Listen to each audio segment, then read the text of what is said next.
Muy buenas noches y les damos la bienvenida a nuestro tercer y último encuentro del ciclo Pornografía y Adicción, ¿Cómo salir? Agradeciendo a quienes nos han acompañado en esta propuesta de conferencias virtuales durante el año pasado y lo siguen haciendo durante este año 2021. El Ateneo de Cultura agradece la presencia de tantos asistentes de nuestro país y del exterior. Recordamos que el Ateneo de Cultura de la ciudad de Santa Fe, República Argentina, tiene como objetivo la formación cultural, científica y humana, proyectando sus actividades a la comunidad universitaria, profesional, a las familias inquietas, a sus hijos y a la sociedad en general. Enmarcado en el espíritu de la búsqueda de Dios, tratando de vivir la fe en medio del estudio, el trabajo y todas las actividades ordinarias, tratando de convertir así todos los momentos y circunstancias de la vida en ocasión de encuentro con Dios y el servicio a los demás, y a la mejora de la sociedad toda. Para este primer ciclo de conferencias de 2021, en el contexto de la virtualidad, a las que nos lleva la pandemia que estamos transitando desde el año pasado, nos convoca una temática de gran actualidad: pornografía y adicción, ¿cómo salir? Luego de la realidad descrita por los panelistas anteriores, la magíster Carolina Lupo desde Navarra, España, el doctor Peter Kleponis desde Pensilvania, Estados Unidos, con esta última disertación del ciclo, pretendemos buscar caminos que ayuden a enfrentar y encontrar formas de salida a este flagelo que se azota sobre los niños, adolescentes y adultos, y a salir de la adicción para aquellos que lamentablemente hayan caído en ella. Esta es la iniciativa desde la cual el Ateneo de Cultura de Santa Fe queremos convocarlos a participar y por la cual agradecemos desde ya vuestra presencia. Buenas noches. Les contamos cómo será el desarrollo de la conferencia. La duración aproximada del encuentro es de 1 hora, durante la cual escucharemos la disertación ya grabada por el conferencista hace unos días debido a las dificultades en la comunicación en la localidad donde él reside. Y luego le haremos llegar las preguntas que ustedes nos hagan a través del icono de preguntas y respuestas ubicado en la pantalla de Zoom, para que el padre Miguel Ángel Fuentes nos remita las respuestas que dejaremos a vuestra disposición en nuestro blog. Antes de presentar al disertante de hoy, vamos a agradecer en primer lugar a los auspiciantes que nuevamente nos acompañan en esta iniciativa y la hacen posible. Capitel Constructora, Sociedad Anónima de la ciudad de Santa Fe; Sancor Seguros, empresa de primer nivel en el rubro de aseguradoras; Prevención Salud, sistema de medicina prepaga del grupo Sancor Seguros; Red Sport, empresa dedicada a la distribución comercial de indumentaria deportiva a través de sus tiendas ubicadas en las provincias de Santa Fe y Entre Ríos. Ahora sí, damos comienzo a la conferencia de hoy titulada El que mira deseando, la mirada pornográfica y la lucha espiritual, donde se presenta el problema de la pornografía desde los aspectos éticos, psicológicos y espirituales. Las dificultades morales para la restauración de la mirada a la luz de la espiritualidad cristiana y de la ética natural, recursos espirituales y la ayuda espiritual. Y se analizarán cuáles son los principales desafíos para la persona que quiere salir de la adicción a la pornografía y los desafíos del director espiritual y del terapeuta cristiano que se propone este tipo de trabajo. Y para ello tenemos el gusto de presentar a quien nos acompaña hoy desde San Rafael, Mendoza, el padre Miguel Ángel Fuentes, quien es sacerdote del Instituto del Verbo Encarnado Nació en 1960 en San Juan, Argentina. Fue ordenado sacerdote en 1984. Es licenciado en Teología por la Pontificia Universidad Santo Tomás de Aquino de Roma. Es licenciado en Teología por la Pontificia Universidad Santo Tomás de Aquino de Roma. Doctor en Teología con especialización en Matrimonio y Familia por el Instituto Giovanni Paolo II de la Universidad de Letrán, también en Roma. Se ha desempeñado como profesor de diversas materias como Teología Moral, Bioética, Antropología Teológica, Teología Fundamental, Diálogo Interreligioso, Sacramentos, Introducción a la Teología, Ética Filosófica, Dirección Espiritual, etc. Ha enseñado regularmente en el Seminario Religioso Santa María, Madre del Verbo Encarnado, San Rafael, Argentina, en el Estudiantado Santa Catalina de Siena, de San Rafael, Argentina, en la Casa de Formación Fulton Sheen, de Washington, Estados Unidos, y en el Seminario Diocesano de San Rafael. Ha dictado cursos en seminarios de Ecuador, Italia y Perú, y centros de Tierra Santa, Egipto, Filipinas, Colombia, México, Holanda, Italia, Estados Unidos, Canadá, Perú, Brasil y diversos lugares de la Argentina. Dicta anualmente cursos de especialización y actualización teológica en Argentina, Estados Unidos y Roma. Ha participado como conferencista de numerosos congresos en Argentina, Estados Unidos, Perú, Colombia y México. Ha escrito numerosos artículos de teología, especialmente de moral. Ha publicado varios libros, entre los que se destacan Revestidos de entrañas de misericordia, Manual para confesores, Los hizo varón y mujer, El teólogo responde, La castidad posible, Manual de bioética, Educar los afectos. Su libro Comentario al Apocalipsis obtuvo la primera faja de honor Leonardo Castellani 2017 y su libro La búsqueda del bien obtuvo la primera faja de honor Leonardo Castellani 2018. Dirige la colección Virtus, de la que es autor de los 24 pequeños libros ya publicados. También dirige la colección Bíblica. Es director de los blogs El teólogo responde, ya con más de 20 años, y La búsqueda de la bienaventuranza. Colabora en diversas páginas como consultor, CatholicNet, Church Forum, Almas.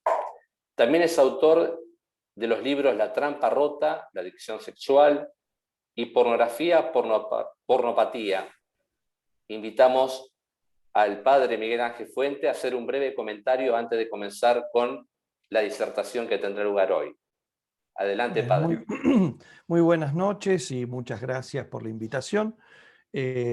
Solamente una alusión a los dos libros que ha mencionado Luis recién en la presentación. Uno de ellos es La trampa rota. Este libro fue publicado inicialmente en el año 2008 y trata sobre el problema de la adicción sexual en general. Esta edición argentina en este momento está agotada y espera una próxima publicación, pero está, por los que pueden estar interesados, sí está todavía en venta en algunas librerías la edición española que editada por Montepuello. Y después, este libro entonces dije era un libro más bien general, es la adicción en general y por lo tanto la adicción sexual en general, y entra el tema de la pornografía como una de ellas. Pero además, unos años después de ese libro tuve que dar un curso que dio como fruto otro pequeño libro, pero ya más específico, que se llama Pornografía, pornopatía, ¿no?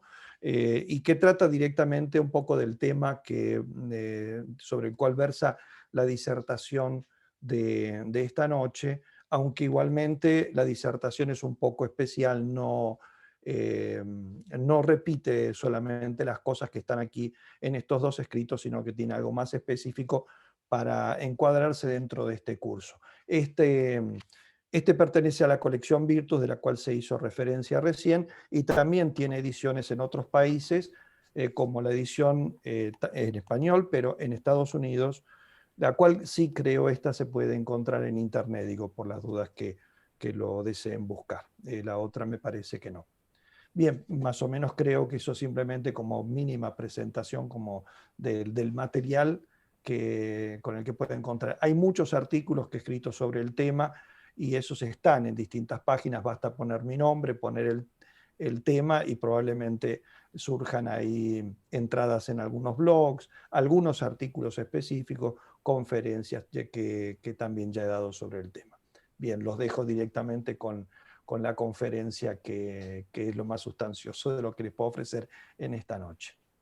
Muchas gracias, Padre Miguel Fuentes. Entonces damos inicio a la conferencia que muy amablemente nos hizo llegar. Gracias por la conexión. De nada.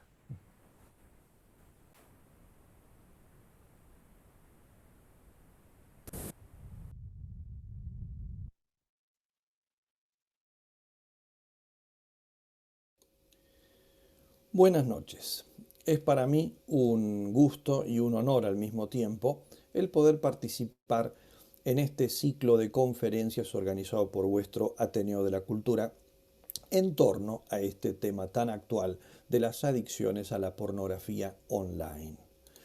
Como pueden ver ustedes en pantalla, he titulado esta conferencia como La mirada pornográfica y le he puesto como subtítulo estas palabras de nuestro Señor Jesucristo en el Sermón de la Montaña, el que mira deseando, porque la pornografía es eso, es una mirada, un deseo, una mirada concupiscente o una mirada pornográfica, como reza el título.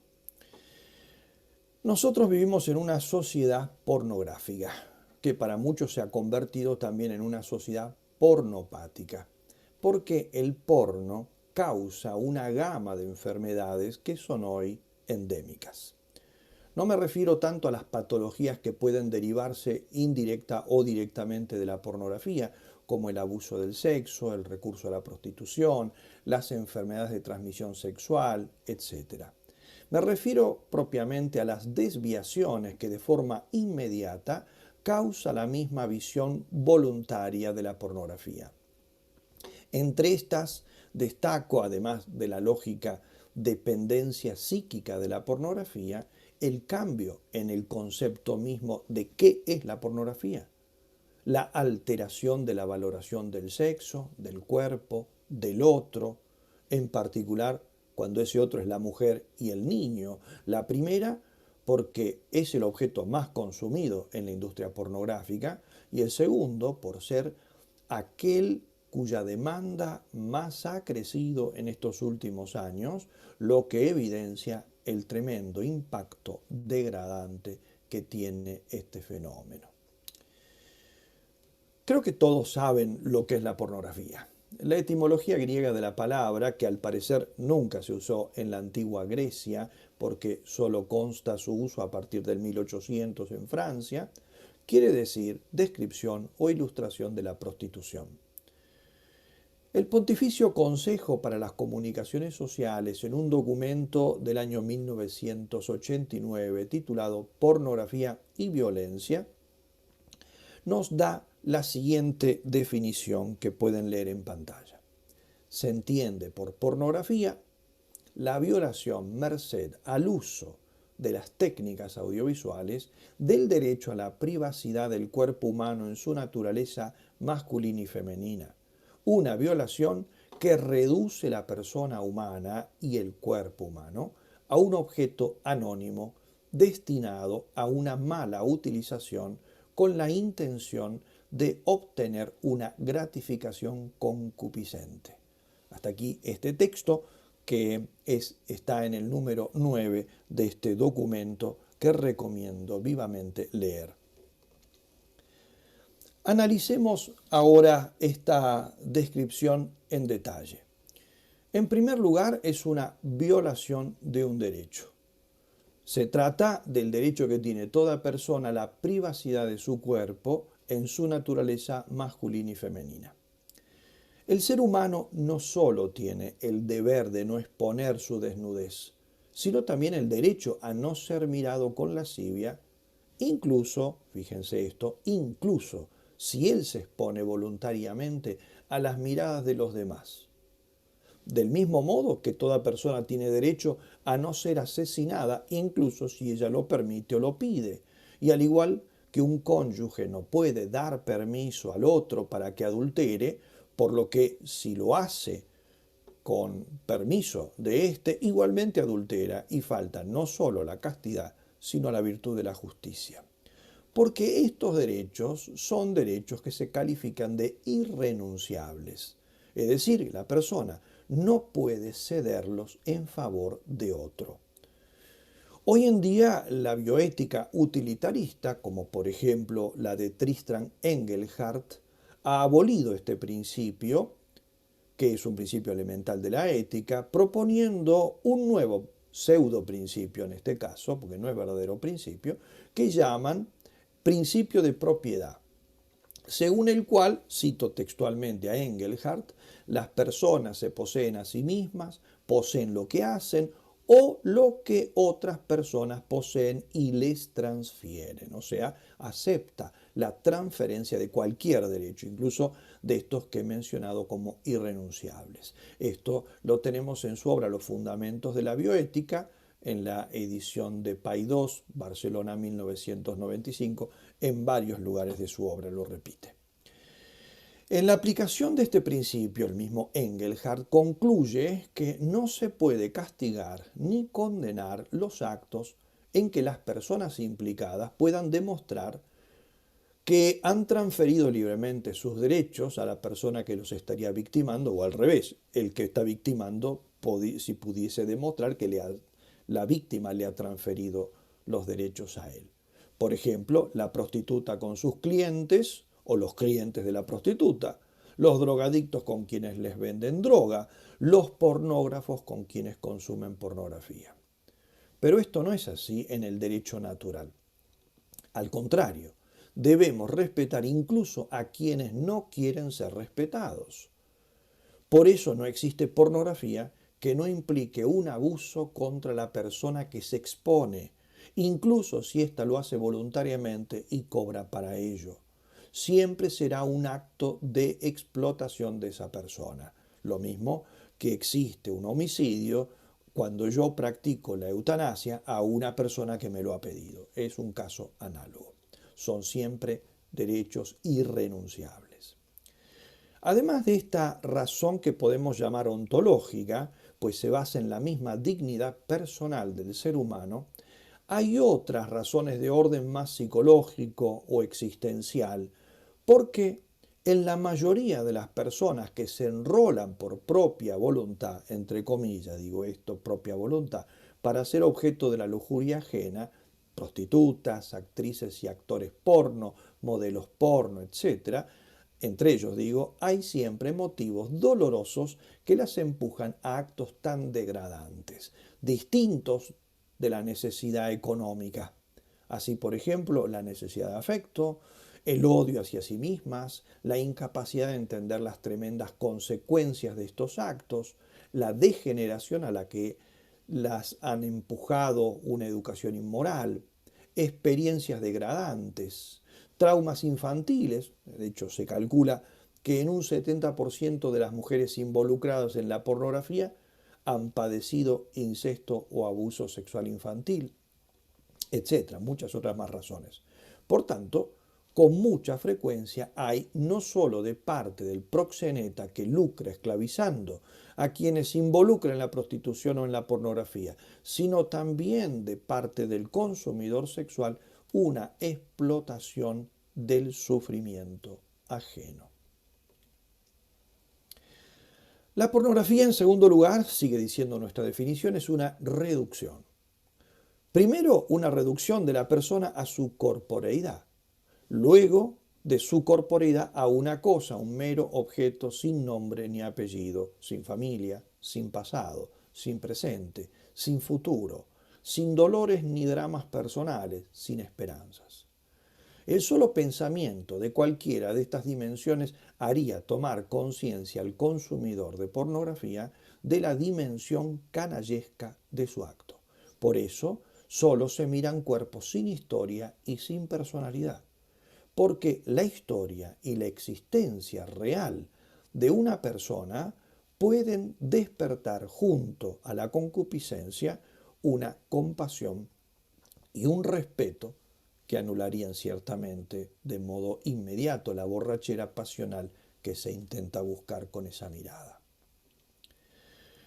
¿En orden a qué? La finalidad, a una gratificación concupiscente, dice la definición.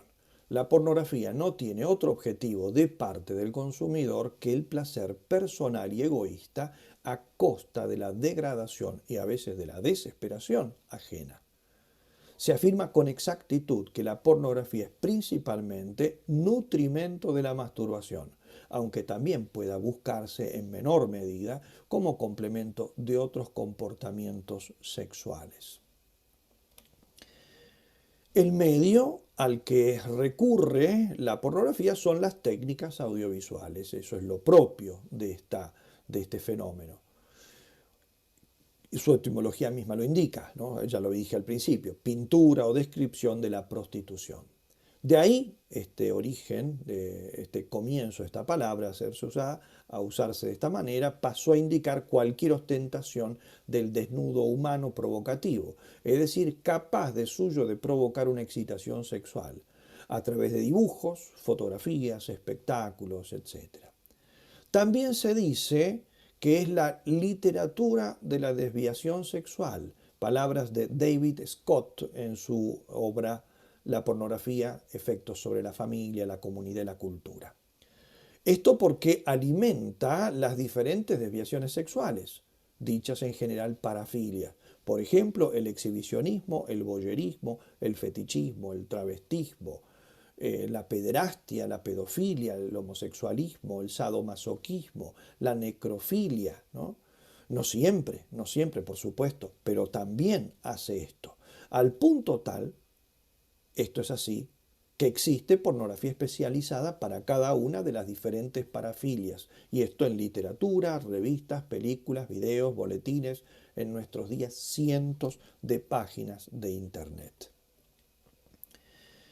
El Catecismo de la Iglesia Católica describe la pornografía por su parte diciendo que consiste en sacar de la intimidad de los protagonistas actos sexuales reales o simulados para exhibirlos ante terceras personas de manera deliberada. Esto lo tenemos en el número 2354 del Catecismo. Aquí se habla de actos sexuales.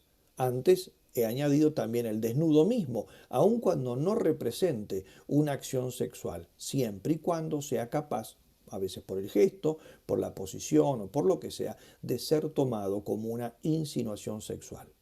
En este sentido, no entra en la definición de la pornografía el llamado desnudo artístico, como podemos encontrar en artistas del antiguo paganismo o del periodo renacentista, piénsese en las obras, no sé, de Miguel Ángel, por ejemplo. Esto no quiere decir que el mismo desnudo artístico no pueda representar un problema de otra índole para algunas personas concretas si es mirado con ojos de mal deseo o si se trata de una persona ya enferma o muy débil en el orden afectivo, porque me consta por mi experiencia pastoral que para algunas personas con problemas relacionados con algunas adicciones sexuales, como masturbación, la misma pornografía, etcétera, incluso las obras de arte clásicas ya actuaban como disparadores de su humor, pero son casos particulares. La pornografía es pues un fenómeno de degradación reduplicativa, es decir, una especie de prostitución de la prostitución, como la llamó Luis Barasutti en una obra titulada Humor erótico y pornografía. Porque el envilecimiento de la sexualidad ocasionado al desgajar a esta última del marco del amor, de la donación personal perfecta y del respeto por el misterio que debe envolverla, le suma el ultraje de su comercialización, del escándalo y de la intención corruptiva del prójimo. Voy a dar de este fenómeno dos cosas distintas. Primero, el juicio ético y luego el juicio psicológico. Ante todo, el juicio ético. el fenómeno de la pornografía es intrínsecamente injusto por su objeto, por su fin y por sus circunstancias morales. Analicemos cada uno de estos tres elementos. Por su objeto, porque consiste este en la perversión de la mirada y en la impureza del corazón. Es una de las máximas expresiones de la concupiscencia de la carne que, según el apóstol San Juan, se opone a Dios Padre, como se nos dice en la primera de sus epístolas, capítulo 2, versículo 16. La pornografía subvierte el ser humano considerado en su verdad integral, en sus inclinaciones naturales, en sus dinamismos y sus finalidades materiales y espirituales. Todo comportamiento que no salvaguarde los bienes fundamentales de la heterosexualidad, de la fidelidad y de la donación total, apertura a la vida, que son esenciales al amor verdadero, por lo tanto, cualquier acto entonces extramarital, adúltero, fornicario, homosexual, etc., cualquier acto que entonces no salvaguarda aquellos bienes, es contradictorio con el bien humano. Consecuentemente, es también inmoral desearlo, buscarlo, contemplarlo voluntariamente y, por supuesto, promocionarlo. La heterosexualidad, la fidelidad y la donación total solo se salvaguardarán simultáneamente cuando la expresión sexual tenga lugar dentro del matrimonio legítimamente constituido. Aunque incluso dentro de él el único comportamiento ético respetuoso del bien de los esposos es el ejercicio ordenado de la sexualidad como expresión y fomento del amor conyugal y de la apertura y acogida de la vida, que es lo que llamamos castidad conyugal, aunque no falten personas que erróneamente piensan que esta expresión es equivalente a abstinencia sexual. No es lo mismo. Fuera del matrimonio, la castidad sí exige la continencia absoluta y la custodia no solo de nuestros actos externos, sino de nuestra vista, de nuestra mente y del corazón. La pendiente de la lujuria, de hecho, comienza primeramente en el terreno de las fantasías sexuales, es decir, de los pensamientos y de los deseos. Los efectos de la pornografía inciden principalmente en este terreno, en el de la imaginación, del pensamiento y de la volición. Allí hacen su primera devastación moral. Por eso, nuestro Señor condenó la fuente misma de la lujuria en esas palabras con las que he subtitulado esta conferencia. Yo digo que todo el que mira a una mujer deseándola, ya adulteró con ella en su corazón. Mateo 5:28. O un poco más adelante, el mismo Sermón de la Montaña, capítulo 7, añade nuestro Señor, lo que sale del corazón del hombre es lo que contamina. La pornografía realiza una doble reducción entonces de la persona. Ante todo, del concepto de la sexualidad humana a la genitalidad y a las tendencias biológicas del instinto reproductivo. Es decir, de lo humano a lo zoológico. Pero además degrada al hombre por debajo de lo zoológico normal, porque en el hombre las esferas inferiores a la razón, vida vegetativa, vida animal, se realizan en una asunción eminente, es decir, lo tendencial, lo instintivo, lo vegetativo y especialmente lo animal, en el hombre están asumidos por su única alma, que es espiritual y que informa todo el hombre y todo lo del hombre, haciéndolo un todo humano. Todo en el hombre es humano, incluso su animalidad. La inteligencia, de hecho, se trasluce en sus manos, en los gestos de su cara, en su mirada, en los movimientos de su cuerpo. De este modo, aunque su vista no llegue tan lejos como la de un lince, podemos decir que ve cosas que un lince no ve. Ve la armonía, la belleza, el sentido de las cosas. Aunque carezca de la flexibilidad de una pantera, cuando danza un hombre o una mujer transmite ideas y hasta reza. Todo lo subhumano en el hombre está ordenado a su espíritu. Por esta razón, cuando lo racional se esclaviza voluntariamente a lo animal, lo que encontramos no es lo puramente animal, sino una animalidad pervertida. Consideremos, si no, por ejemplo, la crueldad del hombre dominado por la ira o por el desenfreno en el lujurioso. Los animales matan para comer y para defenderse, pero no se vengan, no torturan, no disfrutan haciendo sufrir. El hombre perverso sí. Los animales se ayuntan para procrear y se mantienen juntos para defender a sus crías cuando su especie así lo prevé. Pero no son sádicos ni masoquistas, ni se sodomizan, ni se esclavizan sexualmente unos a los otros. Así, la depredación sexual no hace a los hombres animales, sino en todo caso animales pervertidos. Y la pornografía es una de las más claras manifestaciones de esta desviación, porque siempre está ligada a la explotación y al dolor de quien se prostituye para satisfacer la lujuria ajena. Esto, como dije antes, en cuanto al objeto moral. Pero la pornografía, es decir, su producción y su consumo, es también perversa por su fin, que consiste en publicitar comportamientos lascivos, despertar bajos instintos, sugerir el pecado, corromper directamente el pudor e inducir a la lujuria, en la mayoría de los casos con fines económicos, pero no necesariamente. Con razón los pornógrafos han sido calificados como fabricantes de ansia, como lo llama Servadio en una obra que lleva ese título.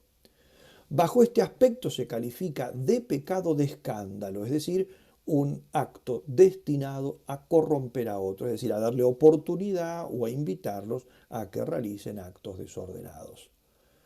Y es perversa, además también por sus consecuencias y efectos. Objeto, fin, entonces, circunstancias, en este caso, las consecuencias, los efectos, que produce tanto en el individuo como en la familia, como en la misma sociedad.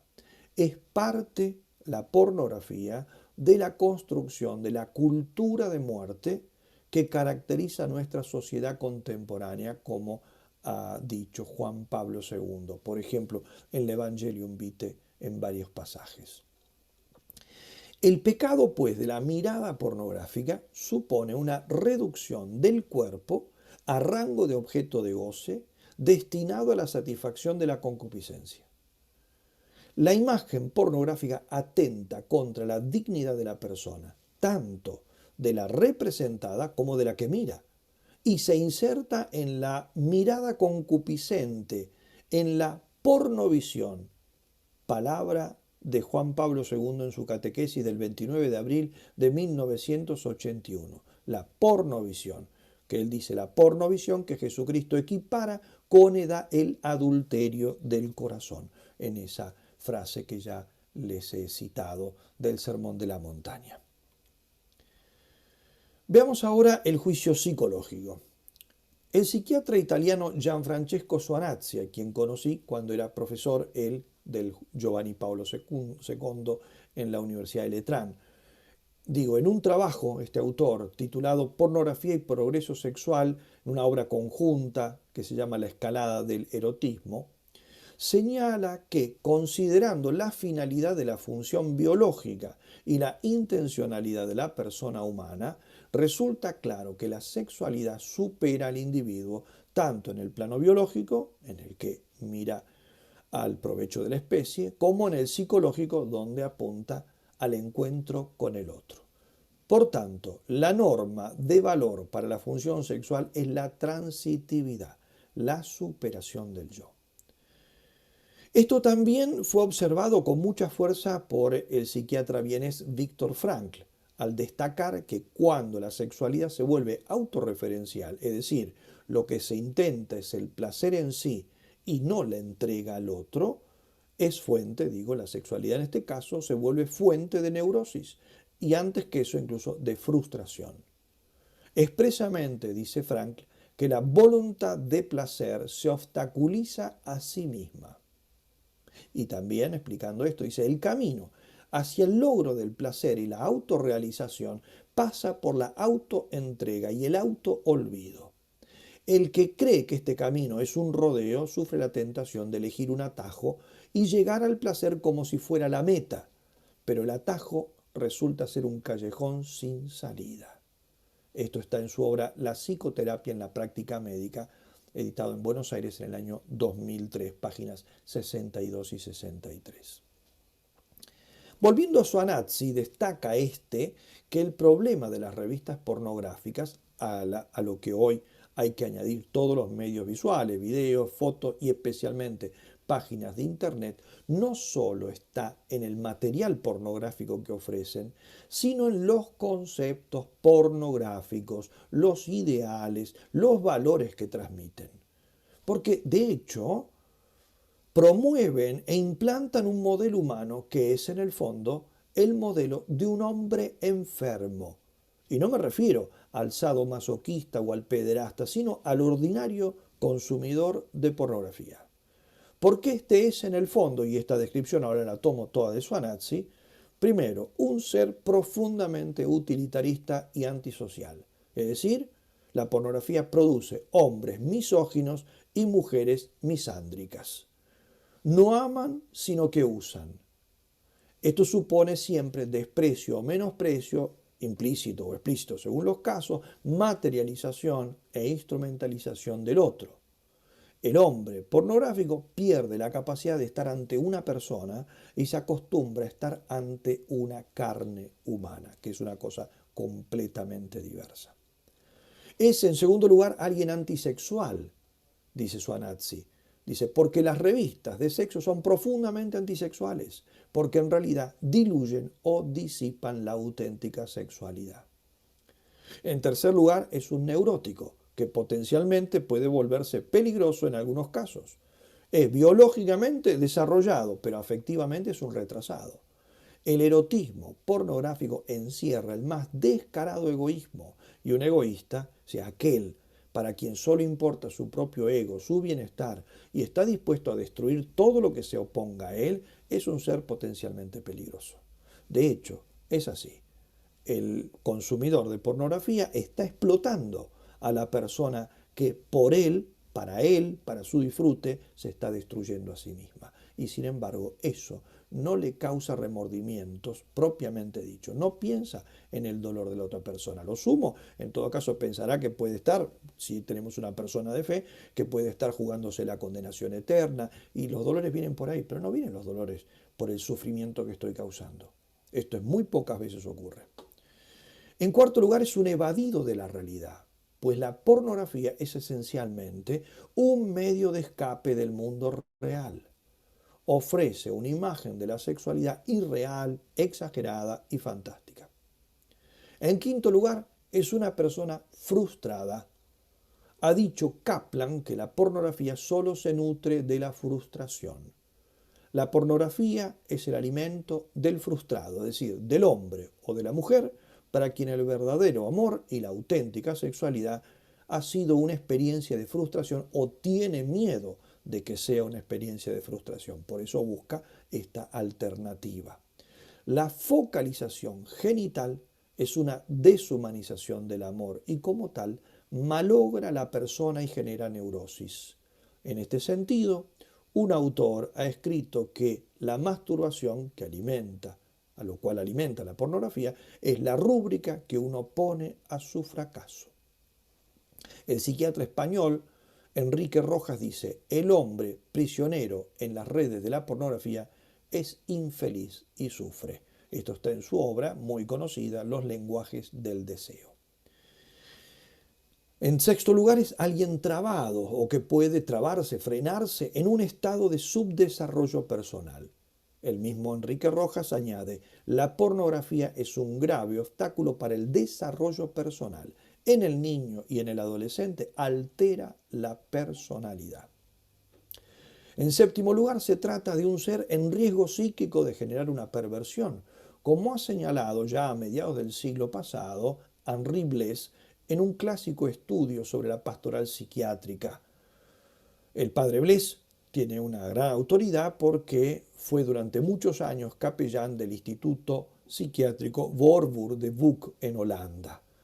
Estas personas, decía él, quedan fijadas en formas infantiles de satisfacciones eróticas. Esto suele ser causa del sentimiento de insuficiencia que puede fácilmente dar lugar a conflictos, los cuales a su vez causan perversiones sexuales. Si esto es así, el juicio moral que dimos antes, el juicio psicológico que acabo de indicar ahora, nos podemos preguntar por qué tantas personas sufren de la pornografía y sobre todo tienen tantas dificultades para salir de ellas cuando se han metido y cuando quieren salir, porque realmente al menos con un aparente deseo piden ayuda a gritos para salir de la pornografía, pero muy pocas lo logran. Podemos preguntarnos entonces por qué, cuáles son las dificultades, ¿no? Porque es altamente adictiva, es altamente adictiva. Hoy en día esto está amplísimamente demostrado. Digamos que la discusión no pasa hoy tanto por el carácter adictivo de este problema, sino por otra cuestión. Si se trata solo de una adicción comportamental, de un comportamiento que se ha vuelto patológico, o si, además de esto, tiene un componente químico por el funcionamiento neuroquímico cerebral que se ha habituado ya a altos niveles de excitación y ahora los necesita para no padecer un síndrome de abstinencia o sencillamente para no caer en algún modo de depresión. No voy a detenerme en este aspecto concreto que dejo para el especialista, el neurólogo, el psiquiatra, el psicoterapeuta. Quiero aportar simplemente lo que me es más propio como sacerdote, como asesor espiritual y como parte muchas veces de equipos de psicoterapeutas que ayudan a personas con estos problemas. ¿Cuáles son las dificultades principales que entorpecen y traban la solución de este problema, al menos desde mi punto de observación? Yo destacaría los siguientes elementos. Ante todo, el miedo. Prácticamente todo adicto a la pornografía es una persona que huye. Huye del dolor, de la frustración, de la ansiedad, de la soledad, del abandono, de su propio vacío interior, del sufrimiento espiritual o psicológico. En su afán de escapar de la frustración, del esfuerzo, del silencio, del aburrimiento, de lo que sea, ha tenido la desgracia de descubrir una vía rápida que lo conduce al placer. Al principio ese placer se combinaba con un poco de fiasco existencial cada vez que llegaba al orgasmo. Y esa desilusión fue siendo cada vez más grande, pero al mismo tiempo la necesidad de ese placer se tornó adictiva. Los sentimientos de todo adicto son contradictorios por eso. Necesidad y terror, obsesión y frustración, placer y amargura, pero sobre todo miedo. Miedo a tener que buscar la solución a su dolor, a su aburrimiento, a su soledad, a su deseo de amor por otra vía que no sea tan rápida como esta, que es simplemente encender su teléfono y buscar una página pornográfica o hacer lo mismo con una computadora o con lo que sea. Miedo, entonces, a que la sanación exija sacrificios y sobre todo sacrificios muy grandes. En segundo lugar, la herida de la libertad. Todas las adicciones son heridas de la libertad.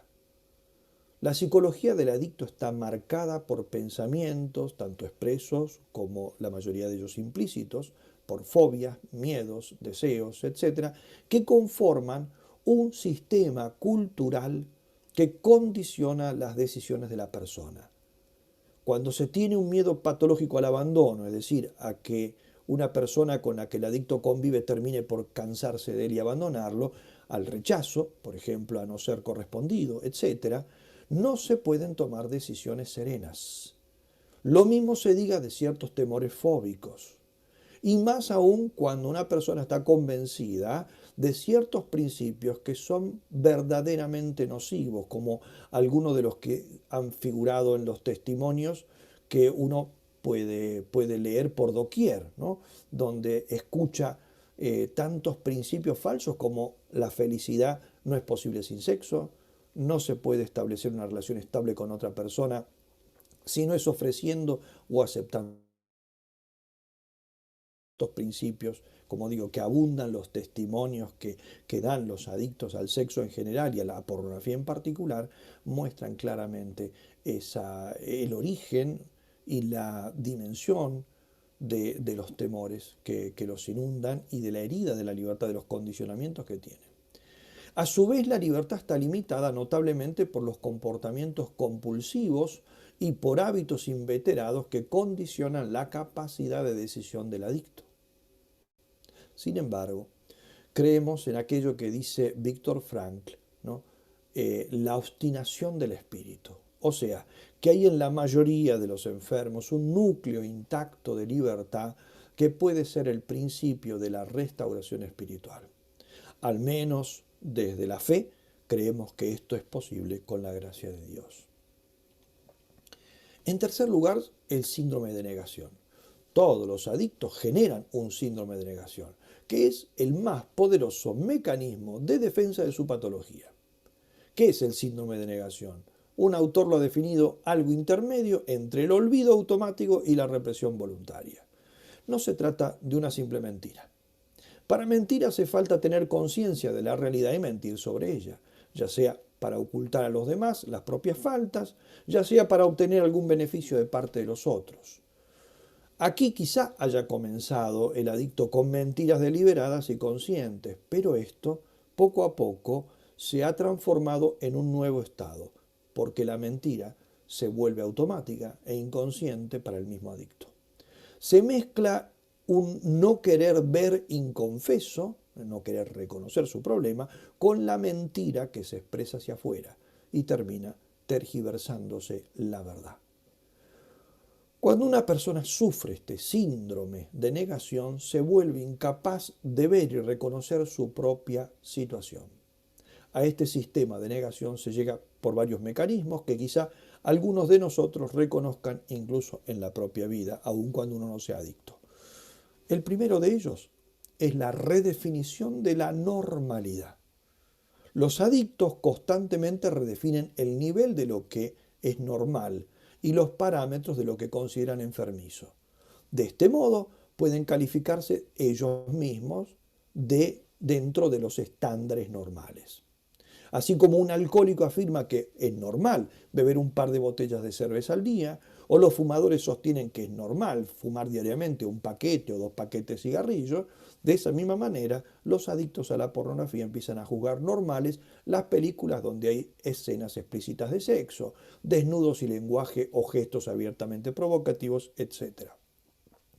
Una cosa es que eso sea frecuente, otra cosa es que eso sea normal, que esté dentro de las normas, ¿no? Por eso digo, es una redefinición de la normalidad. Por eso les decía, consideremos nuestra propia experiencia.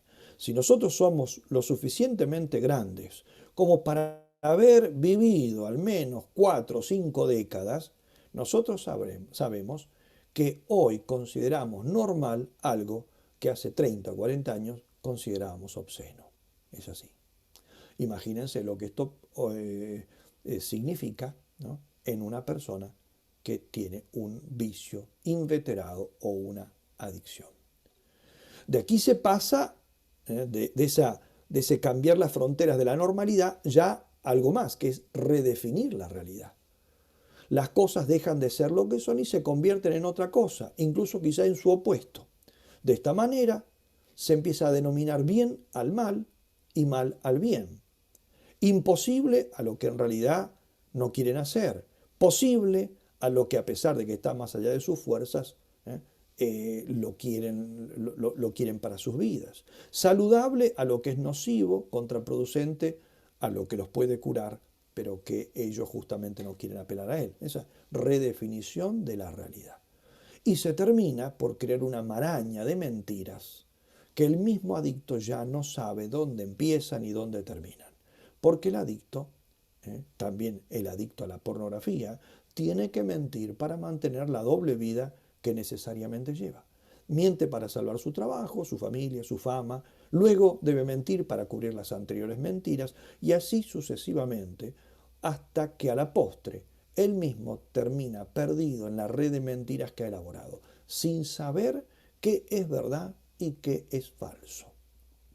Según un autor especialista en este tema, las mentiras llegan a tal intensidad que estas personas se vuelven casi incapaces de no mentir. En una oportunidad, un adicto que estaba hablando conmigo desde hace tiempo por este problema y yo lo estaba ayudando, me había comentado que, un tiempo antes, que él ciertas cosas no las había realizado nunca, ¿no? Bien, en una charla que teníamos tiempo después de haberme dicho eso y haberme repetido varias veces ante mis preguntas sobre ciertas cosas que él hizo nunca lo había hecho, en una charla de pronto me dijo ciertas cosas que implicaban que había realizado esos actos. Si no, era imposible lo que me estaba diciendo. Entonces yo le hice notar esto. Le dije, pero si usted ha hecho esto que me dice ahora, entonces quiere decir que usted en algún momento tiene que haber hecho esto, esto y esto otro, ¿no? Y me dijo, bueno, sí, es verdad, eso, sí, en realidad es así. Sí, lo había hecho eso. Entonces yo tomé mi cuaderno de apuntes que llevaba con él, porque lo estaba ayudando de forma sistemática, y le fui mostrando mis apuntes y las fechas donde yo le había preguntado y él me lo había negado, ¿no? Entonces dije, pero mire, usted tal fecha, yo le pregunté esto y usted me dijo que no lo había hecho. Y mire aquí, de nuevo, le volví a preguntar y usted volvió a insistirme de que esto no lo había hecho. Y mire más adelante, una vez más, le volví a preguntar para ayudarlo a usted, ¿no? Si usted había hecho esto y me volvió a negar. Entonces, ¿por qué me mintió? Le digo. Y él me dijo, bueno, mira, en realidad, sí, yo recuerdo esas veces. Lo que pasa que fue, en ese momento cuando usted me preguntó, yo pensé que si yo le decía, usted no me iba a entender o lo iba a tomar de otra manera, o incluso pensé que lo iba a escandalizar. Entonces yo un momento paré las cosas y le dije, mire, eso que usted me está diciendo, esa explicación, es mentira, ¿no es cierto? La está inventando usted en este momento, ¿no? ¿Es así o no es así? Y agachó la cabeza y me dijo, sí, estoy mintiendo de nuevo. A eso me refiero, el síndrome de negación. No pueden ya dejar de mentir y a veces ni siquiera se dan cuenta de que mienten. Luego señalo algunos obstáculos de orden espiritual, que también son sumamente importantes. Entre estos obstáculos, al menos los que yo he topado en mi experiencia personal ayudando a personas que sufren de distinto tipo de adicciones, señalaría los siguientes. En primer lugar, el primero de todos es el orgullo. Porque reconocer una adicción implica bajarse del pedestal donde uno se ha subido o donde lo han subido la buena fama que goza ante los demás. En la primera mitad del siglo XIV escribía un autor espiritual, Johannes Tauler. Dice, es prácticamente imposible ayudar a personas cuyo espíritu está dominado por la propia voluntad de hacer su capricho, usando además razonamientos sutiles para justificarlo. Qué difícil es librarlos de su cautividad. ¿Quién podrá romper las cadenas de estos prisioneros amarrados por el fuerte egoísmo? Solo Dios en un milagro de amor. Aceptar un programa o tratamiento de recuperación exige una buena cuota de humildad, que muchos no tienen y tal vez no están dispuestos a procurar. Por eso, a menos que intenten adquirir la humildad, será muy difícil que se les pueda ayudar. Sin humildad no es posible reconocer la miseria real en que el adicto se ha puesto a sí mismo. Rudolf Allers decía, para curar una neurosis es necesario una verdadera metanoia, o sea, conversión, una revolución interior que sustituya al orgullo por la humildad, al egocentrismo por el abandono.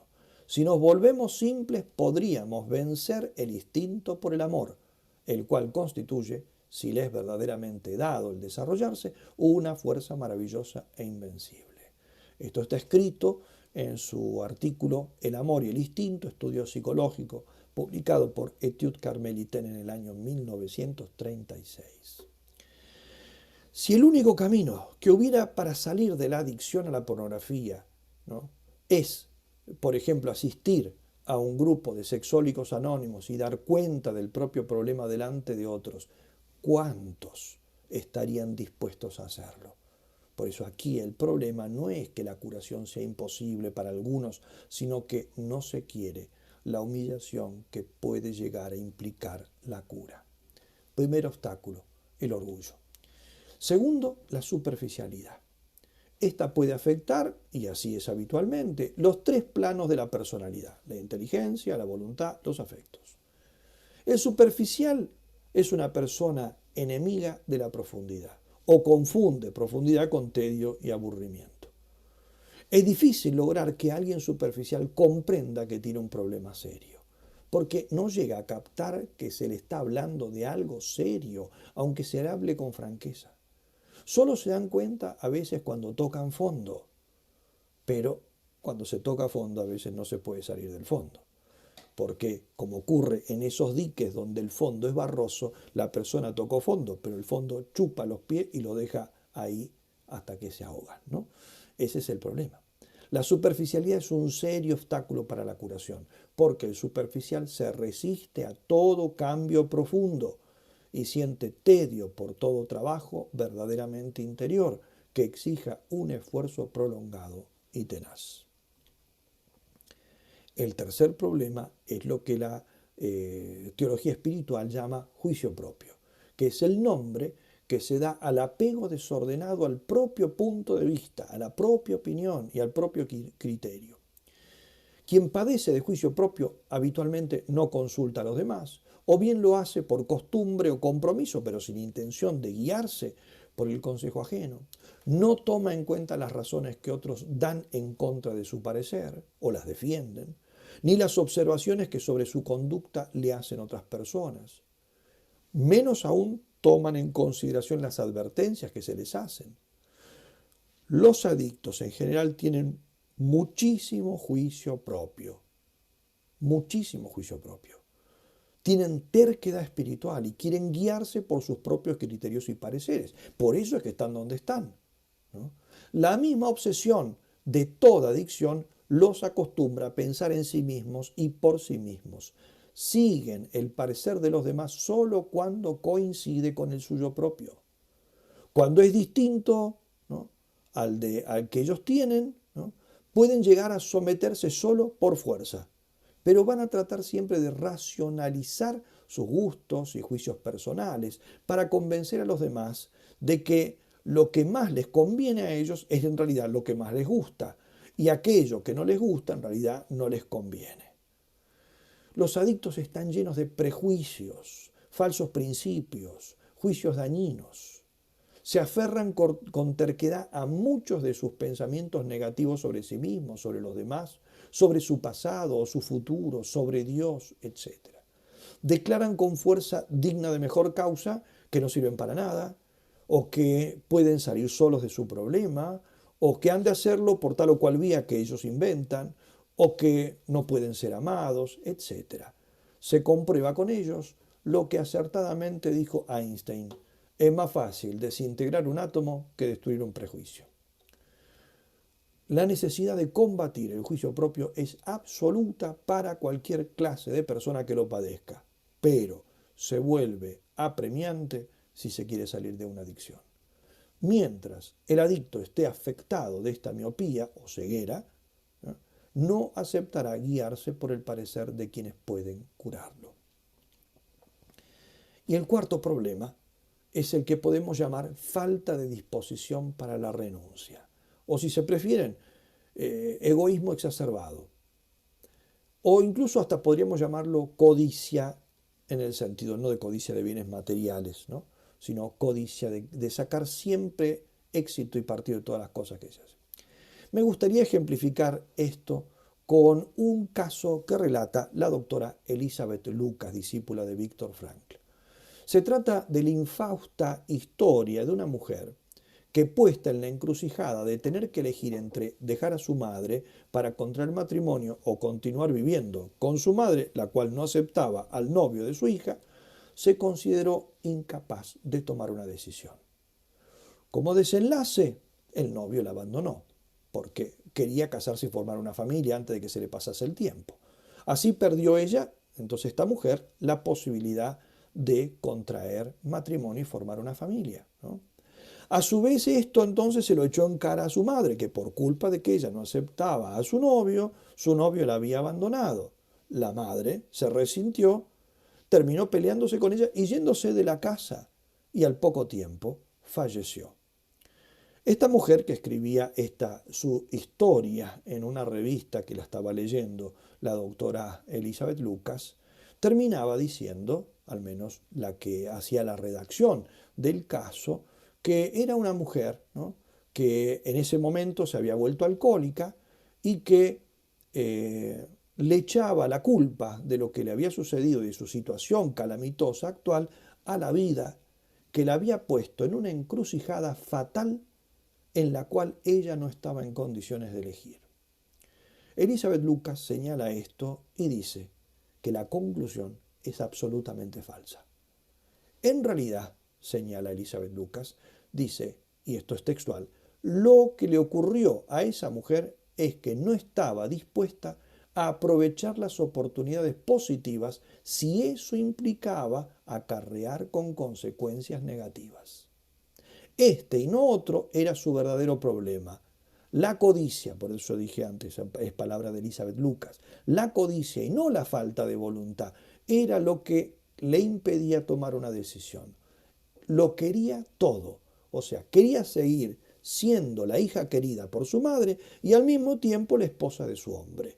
Lo quería todo y lo perdió todo. Es decir, ella podía, sí, elegir una cosa o la otra, pero implicaba elegir una cosa o la otra, implicaba perder la otra. Podía casarse y perder la estima de su madre, al menos por un tiempo. Podía quedarse tranquilamente con su madre y aceptar entonces que el novio se le fuera, pero no, quería las dos cosas.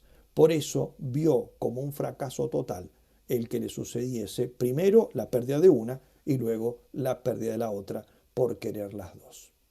Pues bien, esto me parece a mí que es sumamente importante para entender lo que le pasa a muchos adictos y, por supuesto, a los adictos a la pornografía. Para salir de una adicción como la pornografía, es necesario estar dispuestos a perder. Quizá una persona atrapada por la adicción deba renunciar para siempre a tener una computadora, o a tener una televisión por cable, o a usar teléfonos con acceso a Internet, o a tener que usar filtros muy potentes, o a dejar que su esposa, sus padres o alguien le revise periódicamente los historiales de sus medios, o vaya a saber qué. En cada caso esto puede ser distinto. Quizá esta renuncia no sea para siempre, pero sí por un largo tiempo, o quizá tenga que aceptarla que será para siempre. O quizá se trate de otro tipo de renuncias que no estoy aquí considerando, pero es muy difícil que se pueda solucionar un problema tan grave, tan casi terminal, por decirlo de alguna manera, como una adicción, ¿no?, de este tipo, ¿no?, sin renunciar a algo importantísimo, muy valioso en términos meramente afectivos o materiales, y por muchísimo tiempo, quizá por toda la vida, ¿no? El problema entonces es más bien que todos tratan de sacar la barata. Pero si no se cura un cáncer avanzado sin dolores, ni tratamientos, sin muchas renuncias, sin intervenciones quirúrgicas en muchos casos, mucho menos una adicción como la pornografía. Yo creo que en la mayoría de los casos este es el obstáculo principal. Quieren la libertad, pero no están dispuestos a pagar por ella. Y eso no tiene solución. No es que no tenga solución la adicción a la pornografía. Lo que no tiene solución es conseguir la libertad gratis. Elementos para salir, las claves para salir. No es mi intención describir ninguna terapia en particular para solucionar este problema tan grave y tan imperioso, ¿no? Solo quiero dejar sentados algunos principios fundamentales, además de lo que ya se puede deducir de lo que he dicho hasta el momento, ¿no?, y que nos da ciertamente varias pistas, ¿no? Yo solo añado aquí entonces algunos puntos que considero claves. El primero es que no se puede solucionar el problema si no se acepta la realidad y la verdad, partiendo por la propia realidad. ¿Cuáles son los puntos enfermizos que hay que corregir? Los cuales no son solamente los relacionados con la compulsión a ver pornografía, esto es importantísimo, sino también todo aquello que pueda haber llegado al adicto a este desenlace, ¿no? ¿Qué idea tiene de sí mismo, por ejemplo? Del mundo, del prójimo, del dolor, de la alegría, del placer de Dios. ¿En qué tiene puesta su esperanza? ¿Qué quiere hacer de su vida? ¿Qué ideales tiene? ¿Qué está dispuesto a hacer? No hay curación sin cambios en muchísimos de estos aspectos. Ya dije que todo adicto es en general una persona que distorsiona la verdad y la realidad, que quiere sacarla barata sin tener que renunciar a grandes cosas o tener que cambiar cosas sustanciales de su vida. Por eso, para la curación se comienza por aceptar la verdad, y especialmente la verdad que duele, la verdad sobre nosotros mismos, sobre la gravedad del problema, sobre la dificultad de la salida y sobre la posibilidad de la salida. En segundo lugar, no va a salir sin Dios. El adicto no va a salir sin Dios. Y Dios no lo va a sacar haciendo milagros acomodados a sus caprichos. Ciertamente Dios está dispuesto a hacer por el adicto infinitamente más de lo que éste cree. De hecho, ha dado su vida por él en la cruz. San Pablo se preguntaba, si ha hecho esto de darme la vida de su Hijo en la cruz, ¿qué me podrá negar? Pero lo que Dios no hace es acomodarse a los caprichos del enfermo. No lo va a sacar por donde éste diga que quiere salir, sino por donde deba salir. Porque al adicto le gustaría salir por alguna parte en que no pierda nada, donde no tenga que dejar las seguridades y placeres que le da su adicción, o cuando él considere que ahora sí ya es tiempo de salir. Dios no nos saca cuando nosotros queremos, sino cuando Él determina que es el momento de su gracia, que es siempre aquí, ahora, sin dilación. Es decir, un adicto, si me preguntara a mí, ¿usted cuándo piensa que Dios quiere que empiece? Si usted me está preguntando esto es porque quiere que empiece ahora, ¿no? Porque ya se lo ha planteado y eso ya es una gracia de Dios. Dios evidentemente está queriendo que usted salga a partir de este momento. No mañana, no dentro de un rato, ahora o no saldrá nunca. Por tanto, el plan lo hace Dios, no el adicto. Y no nos lleva por donde nos gustaría ir, como dije, sino por donde hay que ir, que suele ser un camino de abandono en sus manos, de confianza, pero también de esfuerzo, de humillación, de trabajo, de dolor, de caídas y levantadas, de pedir perdón y perdonar, de reparar los daños hechos, etc. Para muchos este ponerse en las manos de Dios implica corregir las ideas equivocadas que tenemos del mismo Dios, adquirir un verdadero concepto de Dios como Padre, de un Padre amoroso, pero a la vez exigente, como todo Padre bueno. Y hay que ir por el camino ya trazado por Él, que es la iglesia, los sacramentos, la oración, la dirección espiritual, la devoción a la Virgen y todas las demás ayudas que nos da la religión cuando se vive a fondo y bien. También hay que aprender a sufrir, a encontrarle sentido al dolor, a enfrentarlo, no escaparle, a ubicar el dolor dentro de nuestra existencia, porque en esta vida no se puede evitar todo el dolor. El que quiere evitarlo a toda costa termina por generar una masa nueva de dolor, con el agravante de ser inútil, como es precisamente el dolor de la esclavitud de un vicio y de una adicción o de un fracaso más grande como en el ejemplo que puse antes, dado por Elizabeth Lucas.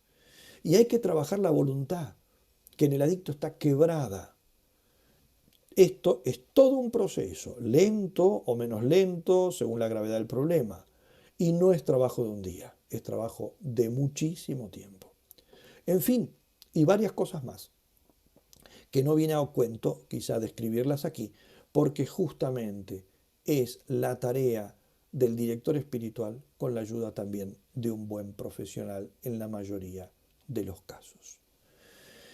Y para esto hay que formar buenos profesionales, buenos no solo técnicamente, lo que ya es mucho en esta época de charlatanes, sino también en el plano moral.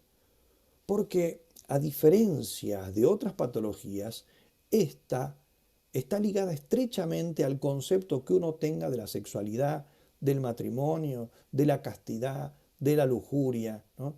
Y cambia radicalmente si un adicto cae en manos de un psicoterapeuta materialista, utilitarista o cristiano bien plantado.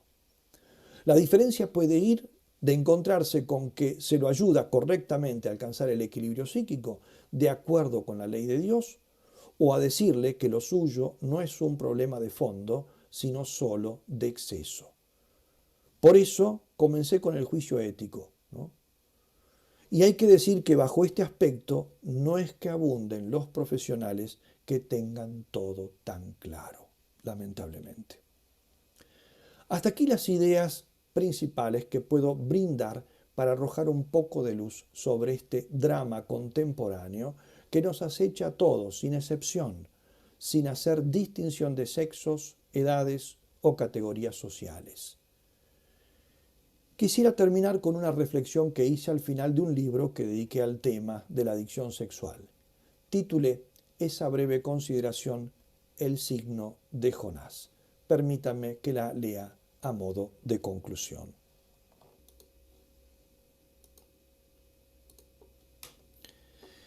En los evangelios se habla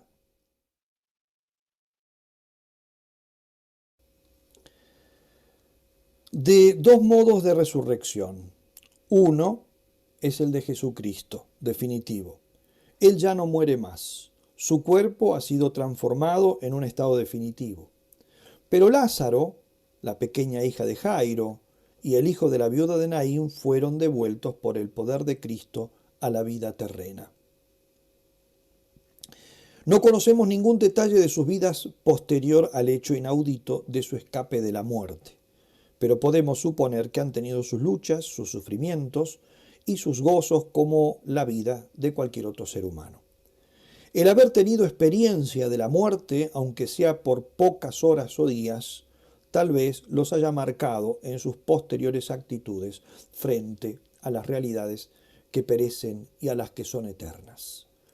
Podemos conjeturar que no se atarían tanto a lo que es pasajero y buscarían estar anclados fuertemente en lo imperecedero. Los adictos que escapan de la tumba de la adicción vuelven a la vida como Lázaro y los otros muertos que resucitó Jesús, pero no a una resurrección definitiva como la del mismo Señor. Deberán seguir en la lucha por la vida y por la libertad del alma. Esta lucha se libra contra sus propias pasiones y contra las tentaciones que acosan a todo ser humano. Pero su vuelta a la vida tiene algo en común con la resurrección del mismo Jesucristo. Todo adicto es llamado, al salir de su adicción, a ser para el mundo una nueva expresión del signo de Jonás, como llamó el Señor a su resurrección en el Evangelio de San Mateo.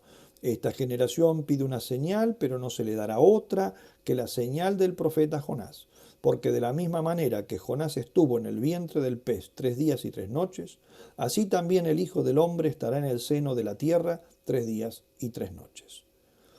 Aplicado al adicto que Dios rescata de su esclavitud, quiere decir que está llamado a testimoniar que si se muere en Cristo, es decir, si nos abandonamos totalmente en Cristo y nos dejamos transformar como Él en hombres nuevos por el poder de su gracia, esta muerte puede transmutarse en resurrección y vida espiritual, psicológica, sobrenatural y finalmente eterna. Los adictos salvados de su dependencia pueden dar a nuestro mundo de esclavos el signo de Jonás, al morir a sus dependencias a través de la comprensión de la cruz, crucificando y ultimando sus desórdenes en lo que tengan de voluntario, sepultándose como el grano de trigo en la tierra en la voluntad divina por medio de una confianza sin límites, para resucitar finalmente en Cristo como hombres libres, dueños de sus actos y no ya juguetes de sus pasiones. Muchas gracias por su atención. Muchas gracias, Padre Miguel Ángel Fuentes, por la excelente disertación y por habernos acompañado hasta el final de la conferencia. Muchas gracias nuevamente a todos los presentes en esta conferencia por el tiempo que han dedicado y por su participación en las preguntas y comentarios recibidos. Recordando que se los haremos llegar al Padre Fuentes para su respuesta en los próximos días y que publicaremos en nuestro blog. Muchas gracias a las empresas que, con su aporte, hacen posible estos encuentros. Capitel Constructora, Sancor Seguros, Prevención Salud y Red Sport. Y los esperamos para el próximo mes de mayo, en el cual les haremos llegar nuestra invitación para un nuevo ciclo de conferencias que desarrollaremos para una temática muy especial en este año de San José, y que titulamos San José, un modelo de santidad para el siglo XXI. Los días martes 11 de mayo, miércoles 19 de mayo y miércoles 26 de mayo tendremos 3 conferencias.